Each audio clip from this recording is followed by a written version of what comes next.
Meu nome é Ivan Kuritsin. Rogo a Deus que me dê coragem para encarar com valentia uma morte nobre hoje. Vou morrer pela fé, pela verdade que tanto amei. Vou morrer por aquilo que tenho crido e ensinado, conforme as Sagradas Escrituras, tanto o Velho como o Novo Testamento. Vou morrer por ter observado o 7º dia da semana como repouso santificado por Deus. Como fui parar aqui, nesta morte de fogueira? Eu tinha muita esperança de que toda a igreja russa se reformaria e se restauraria à verdade pura do Evangelho. E agora, tudo isso vem abaixo.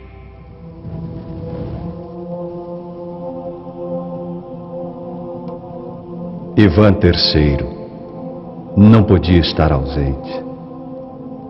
Antes ele era nosso amigo. Gostaria de saber o que estará pensando ele agora.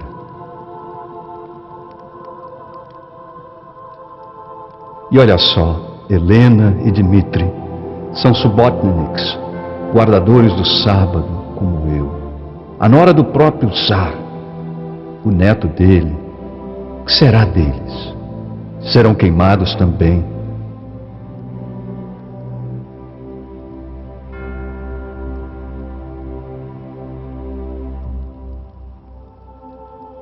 Ah, aqui está a Sofia. Com certeza deve estar contente hoje. Foi contra nós desde o começo de tudo.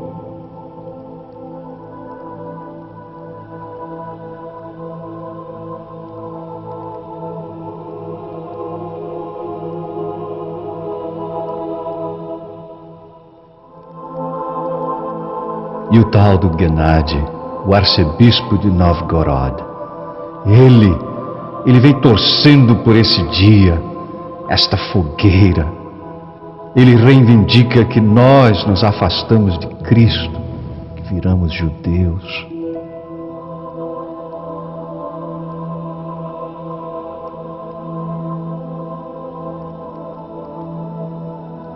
Mas eu sou cristão e hoje morro por amor a Cristo e a sua palavra.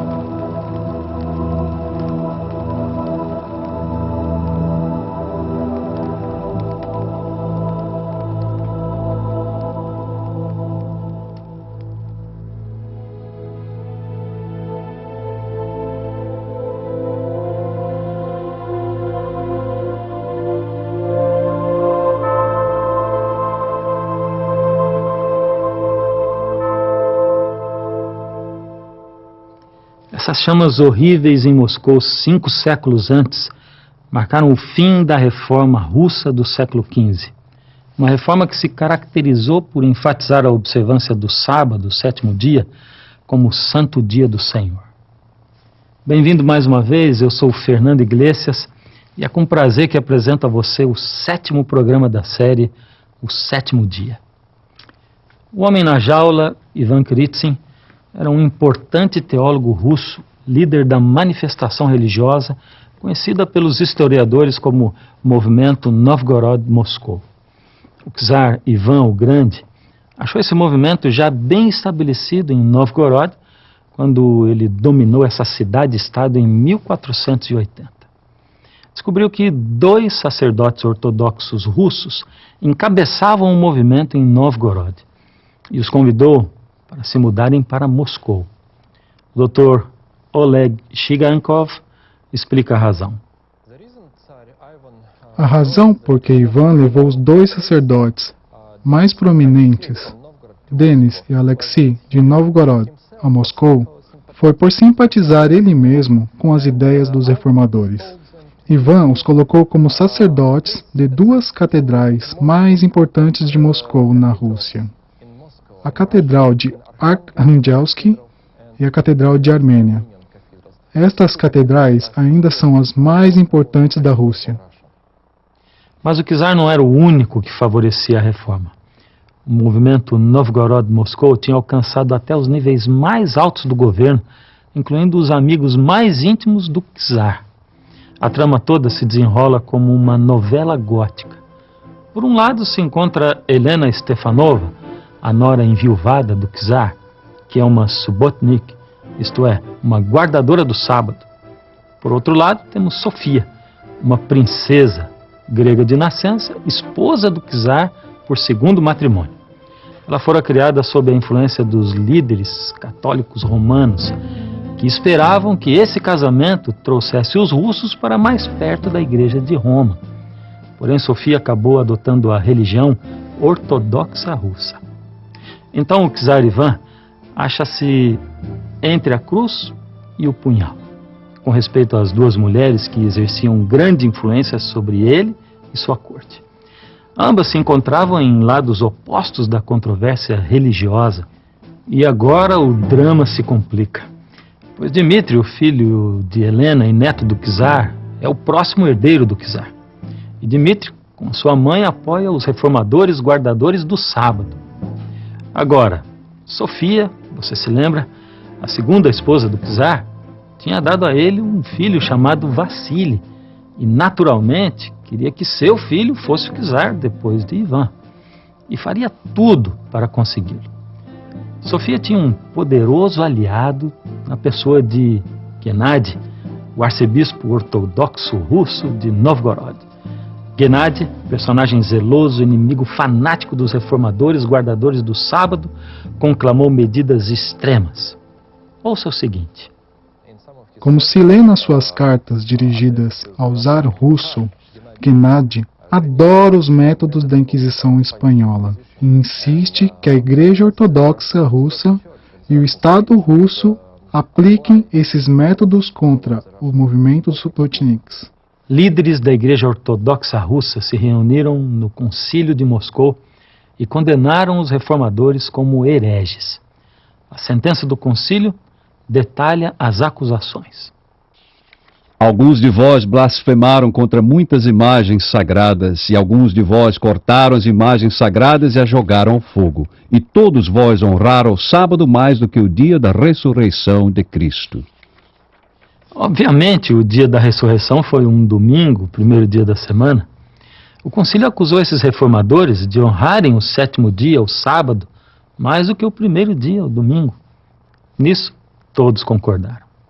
O concílio de Moscou foi o começo do fim do movimento Novgorod-Moscou, o qual finalmente acabou nas chamas da Praça Vermelha. Helena Stefanovna e o seu filho Dmitri tiveram um triste fim. O czar Ivan III morreu e o filho de Sofia, Vassili, foi seu sucessor exatamente como sua mãe queria. Nos princípios do século XVI, o reino muçulmano de Adal atacou o império cristão da Etiópia. Foi uma jihad, ou seja, uma guerra santa muçulmana apoiada pelos poderosos turcos otomanos. Tendo vencido as forças etíopes, se apoderaram de áreas imensas do país. Já desesperado, o imperador pediu socorro a Portugal. Longos anos de dificuldades se seguiram até que em 1541 o exército português chegou à costa da atual Eritreia.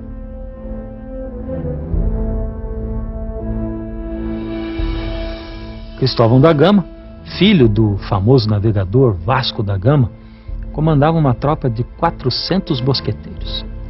A missão de Cristóvão era salvar a Etiópia cristã. Foi um esforço que saiu caro. Na primeira grande batalha, os portugueses sofreram grandes perdas. O próprio Cristóvão foi capturado e decapitado pelo comandante muçulmano.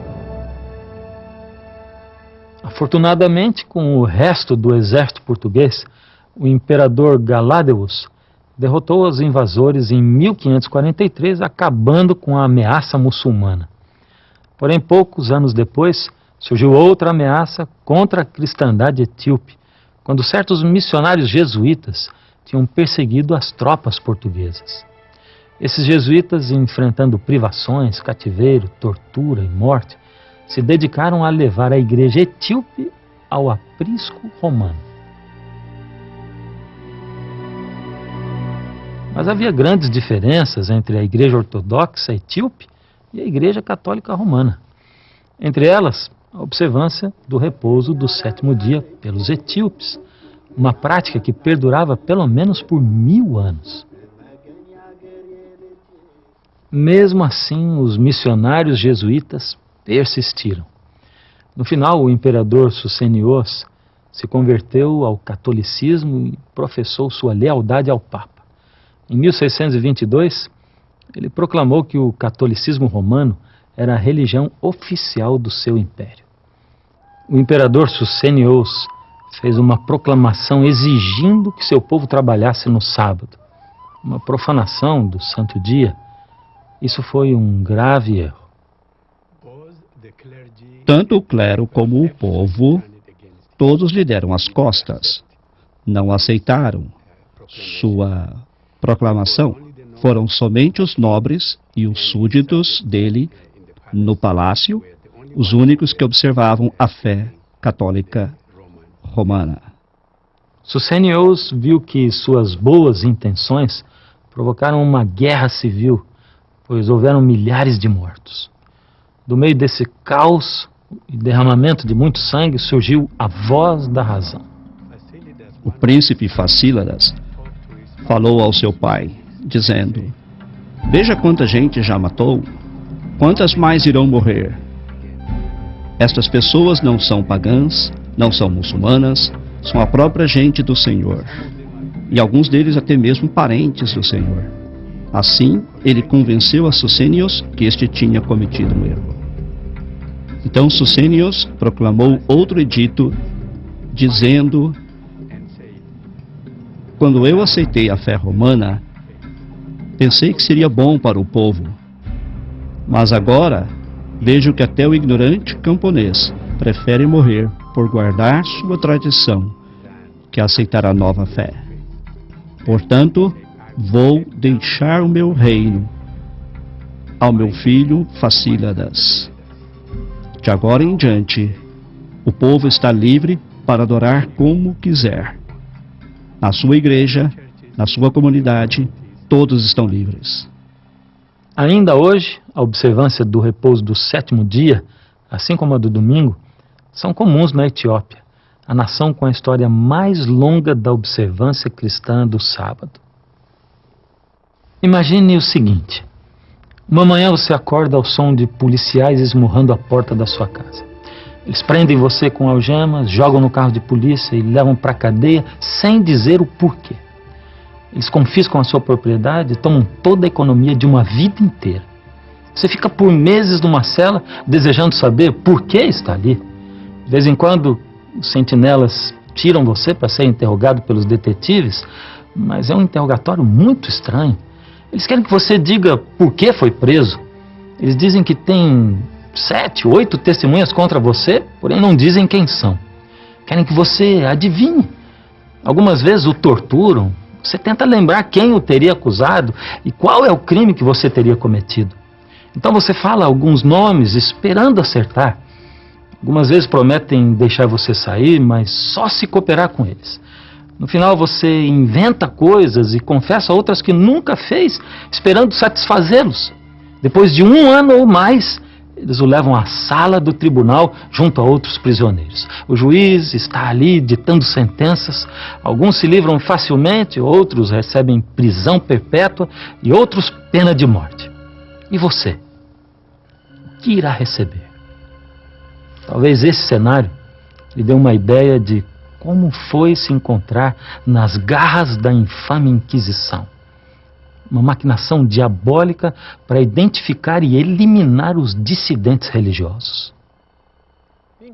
A Inquisição Europeia, na Idade Média, tinha sua explanação, sua justificação. Uma justificativa era que esta vida é muito menos importante que a vida por vir. Portanto, se tira a vida terrenal da pessoa para salvar a sua alma imortal, estava se fazendo um favor a essa pessoa. Outra justificativa da Inquisição era que não se tratava de executar sentenças de morte, costumeiramente queimando as pessoas, mas se tratava de recuperar a pessoa e induzi-la a voltar ao seio da Santa Igreja Mãe. O Papa Gregório IX estabeleceu a Inquisição medieval em 1231 para proteger o mundo católico dos hereges e rebeldes religiosos. A Inquisição era uma operação altamente organizada, empregando os poderes da Igreja e do Estado. Era uma arma devastadora. Em poucas palavras, dava resultado. Em 1469, o matrimônio de Fernando e Isabel uniu os reinos de Aragão e Castela, formando o Reino Unido de Espanha. A propósito, trata-se do mesmo Fernando e da mesma Isabel que enviaram Cristóvão Colombo a uma viagem de descobrimento em 1492. O rei e a rainha eram católicos militantes. Embora ficassem conhecidos como os monarcas católicos, eles tiveram que aceitar o fato de que a Espanha não era tão católica quanto eles desejavam. Veja bem, uma ou duas gerações antes, os judeus espanhóis tinham sido compelidos a se converterem ao catolicismo sob ameaça de deportação e perda de bens. Esses conversos forçados chamavam-se novos cristãos e ficaram com esse apelido. Eram batizados como católicos romanos, mas alguns deles, talvez muitos, mantiveram costumes tradicionais judaicos, como, por exemplo, a observância do repouso do 7º dia. A rainha Isabel enxergou isso como uma grave profanação da verdadeira religião católica. Então, em 1478, ela persuadiu o Papa que autorizasse a Inquisição espanhola. Queriam purgar a igreja de toda a mácula da heresia judaica. O poder da Inquisição era sutil e pérfido. Os inquisitores instavam o povo a vigiar secretamente seus amigos, seus vizinhos e ainda sua própria família. Eles usavam ameaças e torturas para constranger o povo e fornecer as evidências que precisavam. Os heréticos recalcitrantes e os que reincidiam encaravam as medidas mais severas. Eram entregues às autoridades seculares para serem castigados. Alguns eram queimados em efígie, outros eram queimados em pessoa, na fogueira. A Inquisição espanhola lançou longe suas redes apanhando outros além dos judeus conversos.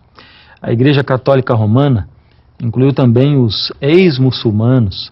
Os inquisitores suspeitavam que estes praticavam secretamente o islamismo. Ainda mais, a Espanha tinha que ser protegida da controvérsia religiosa que ocorria no resto da Europa.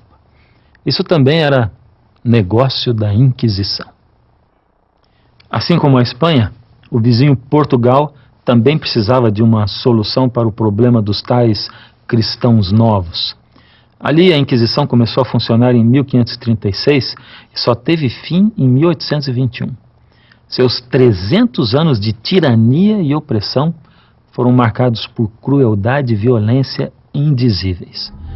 Os documentos que sobreviveram incluem longas listas de vítimas, relatos meticulosos das tragédias humanas em sumários curtos e indiferentes.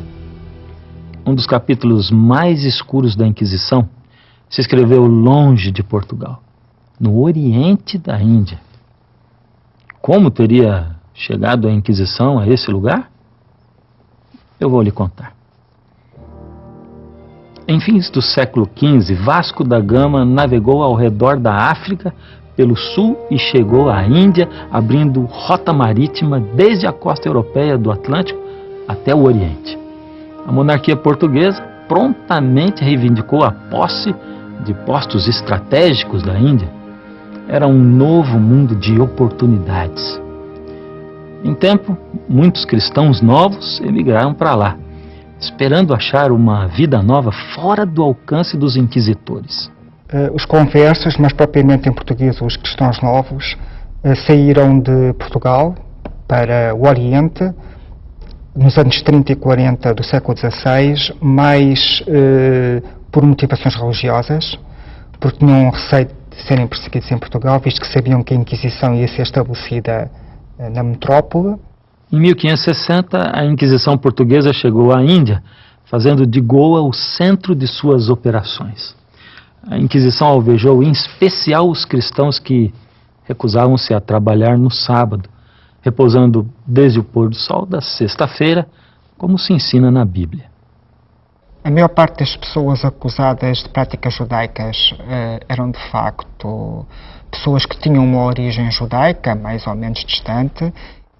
Quem sabe aqueles guardadores do sábado que não tinham raízes judaicas sejam uma evidência de cristãos indianos que observavam o sábado por centenas de anos, cujos costumes sabáticos provinham desde o estabelecimento das primeiras igrejas cristãs na Índia.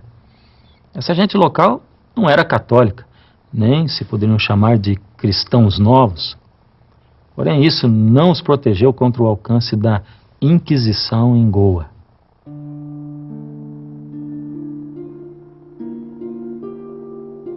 Chamo-me Charles Delon, sou médico e cidadão francês. Por que estou aqui, prisioneiro da Inquisição? Me acusam falsamente, me deterram sem razão alguma. As acusações contra mim são invenções dos meus inimigos. Não sou herege, estou desesperado por sair deste lugar. Meu único escape é a morte. Que Deus me perdoe. Tenho tentado suicidar-me mais de uma vez. Eles querem que eu confesse, mas confessar o quê? Confessei uma e outra vez e ainda querem mais.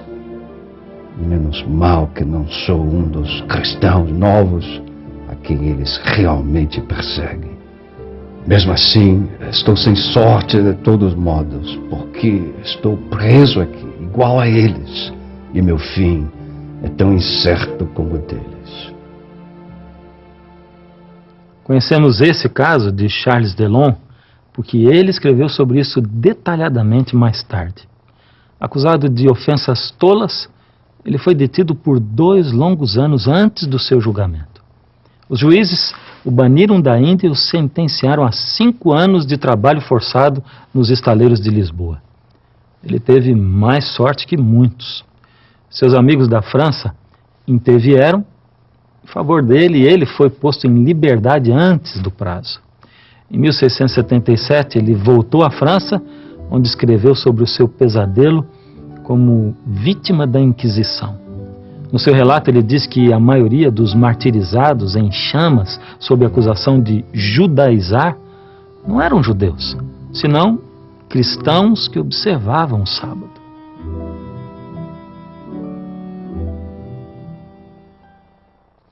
A Inquisição na Europa, na Índia e até mesmo no Novo Mundo foi o meio pelo qual a Igreja de Roma tentou manter o seu domínio no mundo da religião.